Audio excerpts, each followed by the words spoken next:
Chapter 19 Montgomery's Bank Holiday. When this was accomplished, and we had washed and eaten, Montgomery and I went into my little room and seriously discussed our position for the first time. It was then near midnight. He was almost sober, but greatly disturbed in his mind. He had been strangely under the influence of Moreau's personality. I do not think it had ever occurred to him that Moreau could die. This disaster was the sudden collapse of the habits that had become part of his nature in the 10 or more monotonous years he had spent on the island. He talked vaguely, answered my questions crookedly, wandered into general questions. This silly ass of a world. What a muddle it all is. I haven't had any life. I wonder when it's going to begin. 16 years being bullied by nurses and schoolmasters at their own street will. 5 in London grinding hard at medicine. Bad food, shabby lodgings, shabby clothes, shabby vice, a blunder. I didn't know any better, and hustled off to this beastly island. 10 years here. What's it all for, Prendick? Are we bubbles blown by a baby?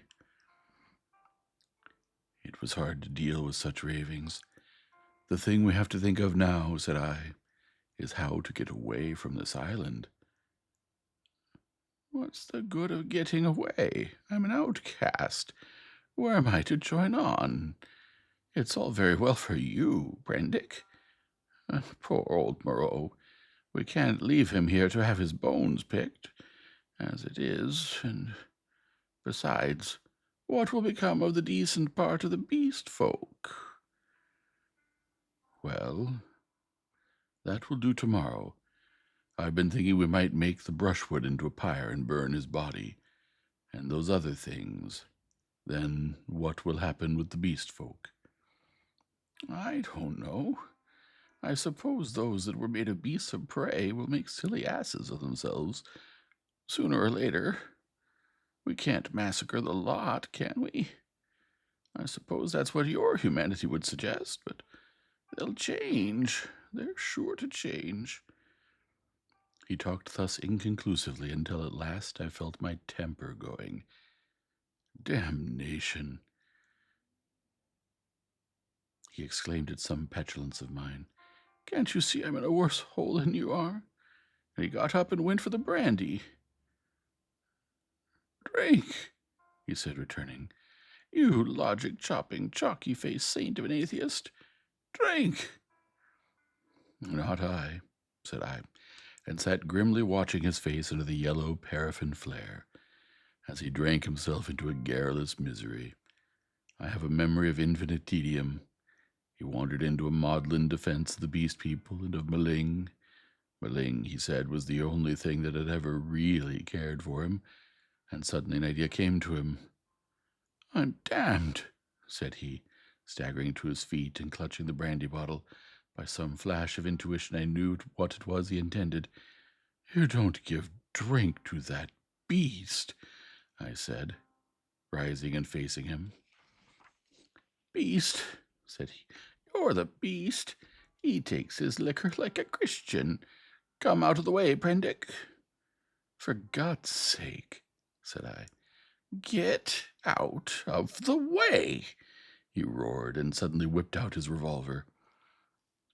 Very well, said I, and stood aside, half-minded to fall upon him as he put his hand upon the latch, but deterred by the thought of my useless arm. You've made a beast of yourself. To the beast you may go. He flung the doorway open and stood, half facing me between the yellow lamplight and the pallid glare of the moon. His eye sockets were blotches of black under his stubbly eyebrows. You're a solemn prig, Prendick, you silly ass. You're always fearing and fancying. We're on the edge of things. I'm bound to cut my throat tomorrow. I'm going to have a damn bank holiday tonight. He turned and went out into the moonlight.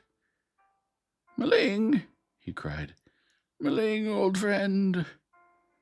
3 dim creatures in the silvery light came along the edge of the wan beach. one a white-wrapped creature, the other two blotches of blackness following it. They halted, staring. Then I saw Maling's hunched shoulders as he came round the corner of the house. "Drink!" cried Montgomery. "Drink, you brutes, drink and be men. Dammy, I'm the cleverest. Moreau forgot this. This is the last touch. Drink, I tell you." And waving the bottle in his hand, he started off at a kind of quick trot to the westward, Maling ranging himself between him and the three dim creatures who followed. I went to the doorway. They were already indistinct in the mist of the moonlight before Montgomery halted. I saw him administer a dose of the raw brandy to Maling, and saw the 5 figures melt into one vague patch. "Sing!" I heard Montgomery shout. "Sing all together. Confound old Prendick. That's right. Now again. Confound old Prendick." The black group broke up into 5 separate figures and wound slowly away from me along the band of shining beach. Each went howling at his own sweet will, yelping insults at me, or giving whatever other vent this new inspiration of brandy demanded. Presently I heard Montgomery's voice shouting, "Right turn!" and they passed with their shouts and howls into the blackness of the landward trees. Slowly, very slowly, they receded into silence. The peaceful splendor of the night healed again. The moon was now past the meridian and traveling down the west. It was at its full, and very bright, riding through the empty blue sky. The shadow of the wall lay, a yard wide and of inky blackness, at my feet. The eastward sea was a featureless gray, dark and mysterious, and between the sea and the shadow the gray sands, of volcanic glass and crystals, flashed and shone like a beach of diamonds. Behind me the paraffin lamp flared hot and ruddy. Then I shut the door, locked it, and went into the enclosure, whence Moreau lay beside his latest victims, the staghounds and the llama and some other wretched brutes, with his massive face calm even after his terrible death, and with the hard eyes open, staring at the dead white moon above. I sat down upon the edge of the sink, and with my eyes upon that ghastly pile of silvery light and ominous shadows, began to turn over my plans in my mind. In the morning, I would gather some provisions in the dinghy, and after setting fire to the pyre before me, push out into the desolation of the high sea once more. I felt that for Montgomery there was no help, that he was, in truth, half akin to these beast folk, unfit for human kindred. I do not know how long I sat there scheming. It must have been an hour or so. Then my planning was interrupted by the return of Montgomery to my neighborhood. I heard a yelling from many throats, a tumult of exultant cries passing down towards the beach, whooping and howling, and excited shrieks that seemed to come to a stop near the water's edge. The riot rose and fell. I heard heavy blows and the splintering smash of wood. But it did not trouble me then. A discordant chanting began. My thoughts went back to my means of escape. I got up, brought the lamp, and went into a shed to look at some kegs I had seen there. Then I became interested in the contents of some biscuit tins and opened one.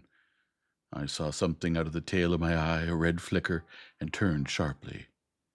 Behind me lay the yard, vividly black and white in the moonlight, and the pile of wood and sticks on which Moreau had his mutilated victims lay, one over another. They seemed to be gripping one another in one last revengeful grapple. His wounds gaped, black as night, and the blood that had dripped lay in black patches upon the sand. Then I saw, without understanding the cause of my phantom, a ruddy glow that came and danced and went upon the wall opposite. I misinterpreted this, fancied it was a reflection of my flickering lamp, and turned again to the stores in the shed. I went on rummaging among them as well as a one-armed man could, finding this convenient thing and that, and putting them aside for tomorrow's launch. My movements were slow, and the time passed quickly. Insensibly the daylight crept upon me. The chanting died down, giving place to a clamor. Then it began again, and suddenly broke into a tumult. I heard cries of more, more, a sound like quarreling, and a sudden wild shriek. The quality of the sounds changed so greatly that it arrested my attention. I went out into the yard and listened.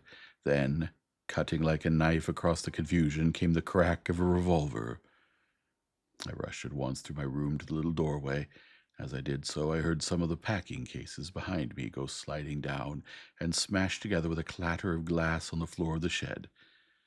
But I did not heed these. I flung the door open and looked out. Up the beach by the boathouse, a bonfire was burning, raining up sparks into the indistinctness of the dawn. Around this struggled a mass of black figures. I heard Montgomery call my name. I began to run at once toward this fire, revolver in hand. I saw the pink tongue of Montgomery's pistol lick out once, close to the ground. He was down. I shouted with all my strength and fired into the air. I heard someone cry, "The master!" The knotted black struggle broke into scattering units. The fire leapt and sank down. The crowd of beast people fled in sudden panic before me, up the beach. In my excitement, I fired at their retreating backs as they disappeared among the bushes. Then I turned to the black heaps upon the ground. Montgomery lay on his back, with the hairy great beast-man sprawling across his body. The brute was dead, but still gripping Montgomery's throat with its curving claws. Nearby lay Maling on his face, and quite still, his neck bitten open and the upper part of the smashed brandy bottle in hand. Two other figures lay near the fire, the one motionless, the other groaning fitfully, every now and then raising its head slowly, then dropping it again. I caught hold of the gray man and pulled him off Montgomery's body. His claws drew down the torn coat reluctantly as I dragged him away. Montgomery was dark in the face and scarcely breathing. I splashed seawater on his face and pillowed his head on my rolled-up coat. Maling was dead. The wounded creature by the fire, it was a wolf brute with a bearded gray face, lay, I found, with the forepart of its body upon the still glowing timber. The wretched thing was injured so dreadfully that in mercy I blew its brains out at once. The other brute was one of the bull men swathed in white. He, too, was dead. The rest of the beast people had vanished from the beach. I went to Montgomery again and knelt beside him, cursing my ignorance of medicine.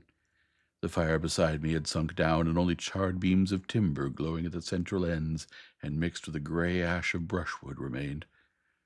I wondered casually where Montgomery had got his wood. Then I saw that the dawn was upon us. The sky had grown brighter. The setting moon was becoming pale and opaque in the luminous blue of the day. The sky to the eastward was rimmed with red. Suddenly I heard a thud and a hissing behind me, and looking round, sprang to my feet with a cry of horror. Against the warm dawn, great tumultuous masses of black smoke were boiling up out of the enclosure, and through their stormy darkness shot flickering threads of blood-red flame. Then the thatched roof caught. I saw the curving charge of the flames across the sloping straw. A spurt of fire jetted from the window of my room. I knew at once what had happened. I remembered the crash I had heard.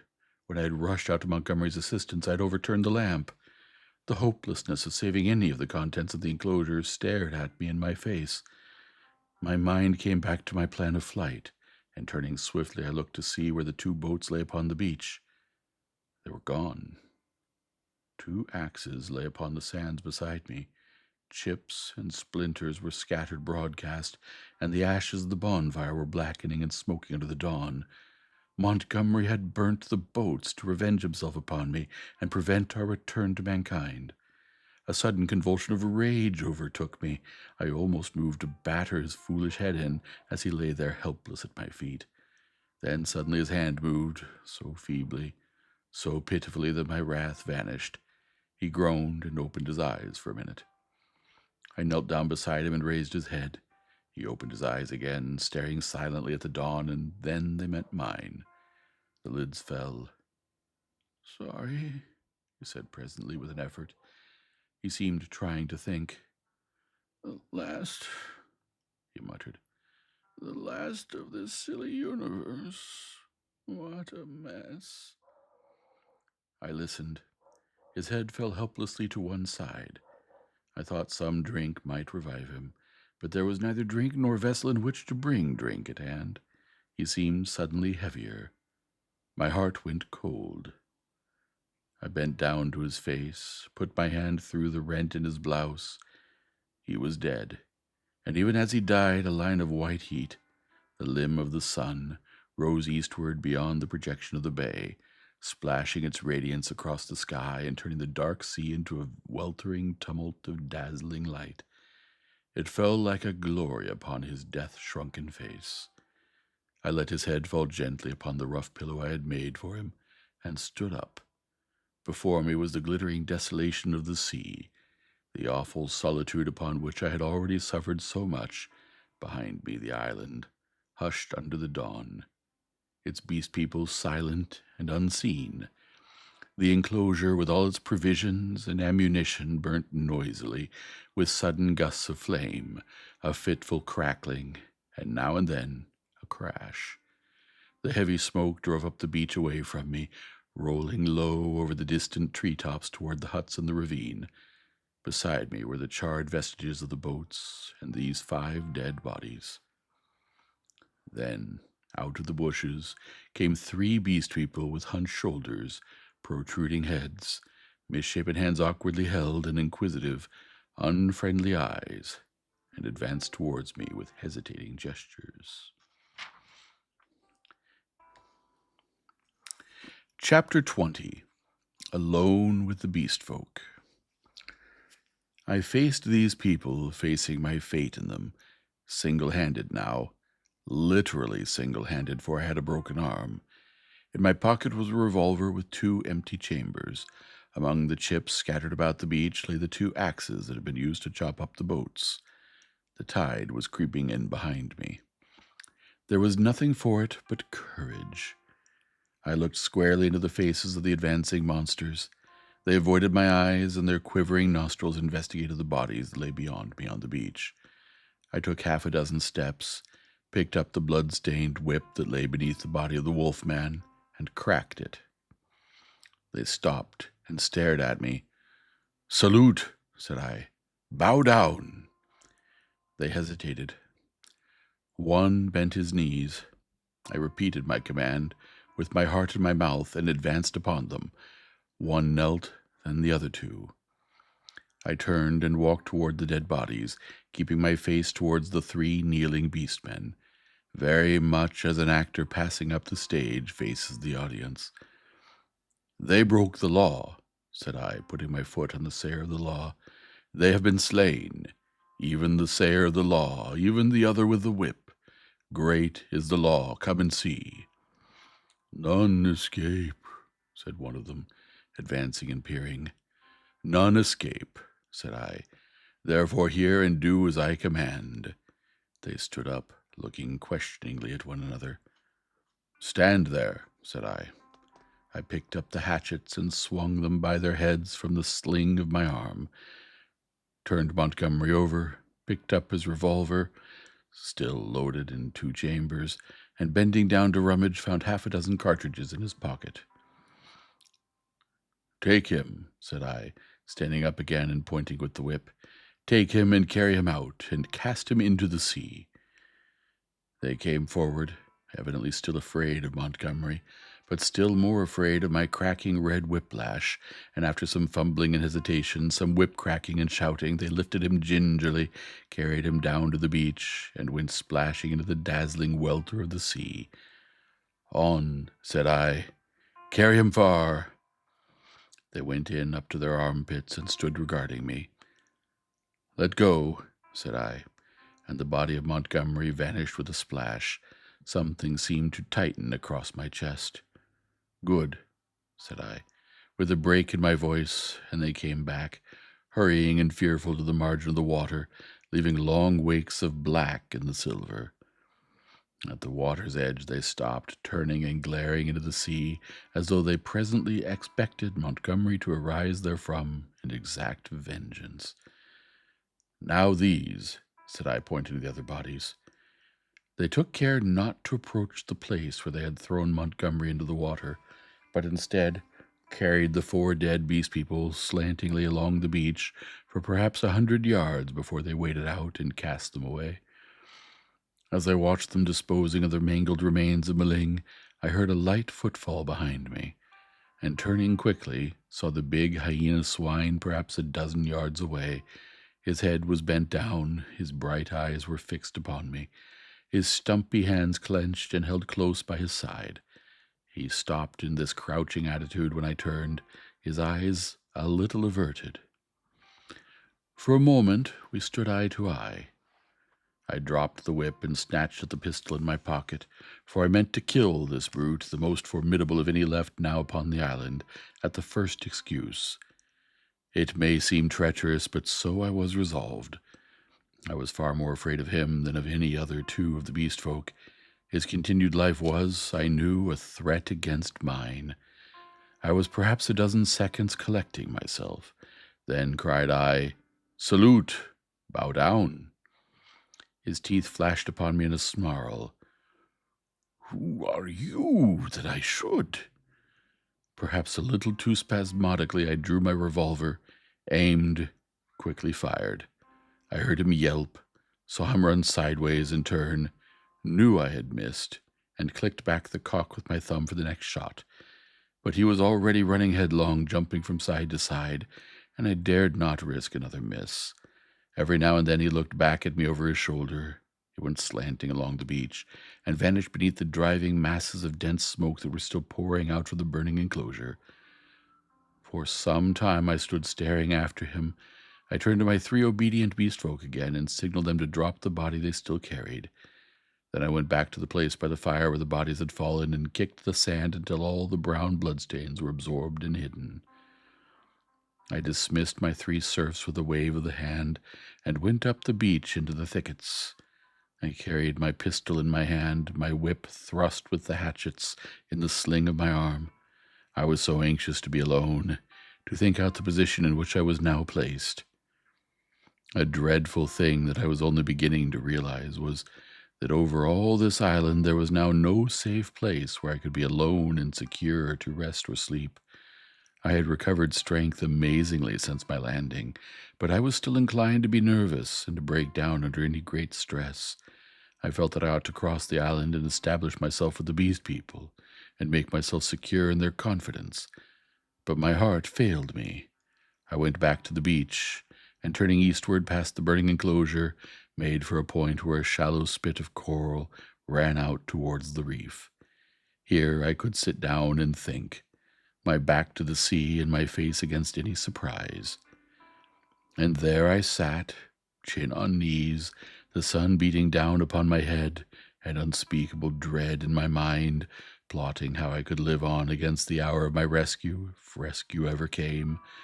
I tried to review the whole situation as calmly as I could, but it was difficult to clear the thing of emotion. I began turning over in my mind the reason of Montgomery's despair. "They will change," he said. "They are sure to change."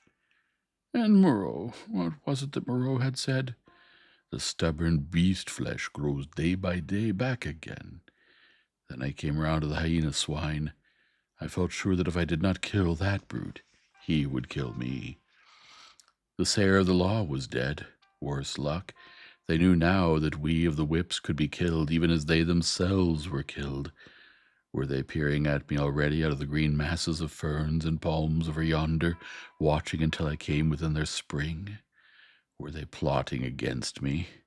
What was the hyena swine telling them? My imagination was running away with me into a morass of unsubstantial fears. My thoughts were disturbed by a crying of seabirds, hurrying towards some black object that had been stranded by the waves on the beach near the enclosure.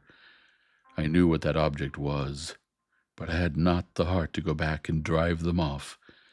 I began walking along the beach in the opposite direction, designing to come around the eastward corner of the island and so approach the ravine of the huts, without traversing the possible ambuscades of the thickets.